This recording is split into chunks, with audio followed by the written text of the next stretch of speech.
Cottonpet police ಠಾಣಾ ವ್ಯಾಪ್ತಿಯಲ್ಲಿ ಇವತ್ತು ಬೆಳಗಿನ ಜಾವ ನಮ್ಮ ಪೊಲೀಸ್ ಠಾಣೆಗೆ ಬಂದಂಥ ಒಂದು ಮಾಹಿತಿ ಪ್ರಕಾರ ಈ ವಿನಾಯಕ ನಗರ ಅಂತ ಹೇಳಿ ಕಾಟನ್ಪೇಟೆ ಪೊಲೀಸ್ ಠಾಣಾ ವ್ಯಾಪ್ತಿಯಲ್ಲಿ ಒಂದು ಪ್ರದೇಶ ಇದೆ.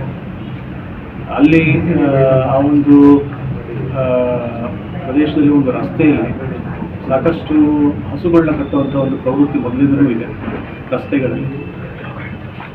ಸೊ ಅದರಲ್ಲಿ ಒಂದು 3 ಹಸುಗಳಿಗೆ ಕೆಚ್ಚಲು ಹತ್ತಿರ ಯಾವುದೋ ಒಂದು ಹರಿತವಾದ ಒಂದು ವಸ್ತುವಿನಿಂದ ಅಲ್ಲಿ ಕತ್ತರಿಸ್ತಕ್ಕಂಥದ್ದು ಕಂಡು ಬಂದಿರೋ ಒಂದು ಮಾಹಿತಿ ಮೇರೆಗೆ ಆ ಹಸುಗಳನ್ನೆಲ್ಲ ಅಲ್ಲಿ ಪಕ್ಕದಲ್ಲಿ ಇರ್ತಕ್ಕಂಥ ವೆಟರ್ನರಿ ಹಾಸ್ಪಿಟಲ್ಗೆ ಕೂಡಲೇ ಕರ್ಕೊಂಡೋಗಿ ಅಲ್ಲಿ ಚಿಕಿತ್ಸೆ ಕೊಡಿಸಲಾಗಿದೆ.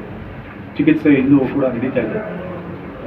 ಈ ಒಂದು ಕೃತ್ಯ ಸುಮಾರು ನಿನ್ನೆ ರಾತ್ರಿ ಮತ್ತು ಬೆಳಗಿನ ಜಾವ ಮಧ್ಯದಲ್ಲಿ ನಡೆದಿರ್ಬೋದು ಅಂತ ನಮಗೆ ಶಂಕೆ ಇದೆ.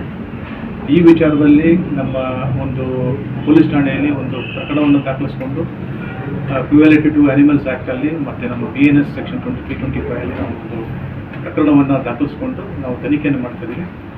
ಇದು ಆರೋಪಿಗಳು ಯಾರೇ ಇದ್ದರೂ ಕೂಡ ಅವ್ರನ್ನ ನಾವು ಪತ್ತೆ ಹಚ್ಚಿ ಅವ್ರನ್ನ ಕಾನೂನು ಮುಂದೆ ನಾವು ತರಬೇಕು ಅಂತ ಏನೇನು ಎಲ್ಲ ನಮ್ಮಲ್ಲಿ ಸಾಧ್ಯತೆಗಳಿದ್ದಾವೆ ಅದನ್ನೆಲ್ಲವೂ ಕೂಡ ನಾವು ಮಾಡ್ತಾ ಇದ್ದೇವೆ.